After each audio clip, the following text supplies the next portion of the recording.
12 heures, le Sardinia Regina de la Corsica Ferries largue enfin les amarres après plusieurs heures d'attente. Mais un départ à vide, sans passagers. Le navire ne part d'ailleurs pas pour Livourne, sa destination normale. La rotation a été annulée. Il va patienter au large de Bastia pour permettre aux autres bateaux d'accoster. Les manœuvres dans le port sont risquées, notamment le passage à l'entrée du port.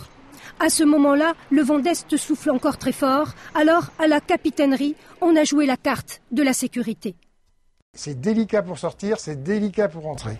Donc, il faut vraiment que le vent faiblisse. Et là, on a fait des manœuvres avec 35 nœuds, 35, 40 nœuds de vent. On est en limite haute pour faire ces manœuvres.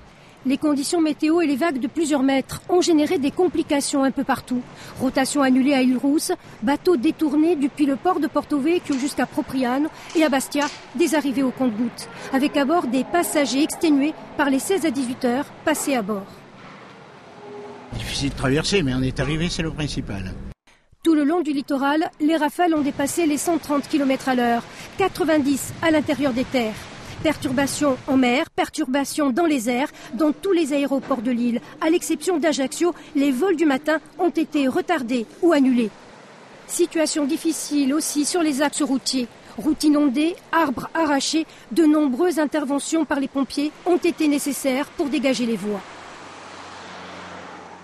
Pas de blessés à signaler, pas d'opération majeure, mais des désordres routiers relativement importants sur l'ensemble du département. La circulation sur plusieurs routes secondaires n'a pas encore été totalement rétablie ce soir. Enfin, sur les rails, la ligne vers Ajaccio est bloquée par des éboulements à partir de Corté. Et puis attention, car un autre coup de vent est attendu pour la fin de la nuit.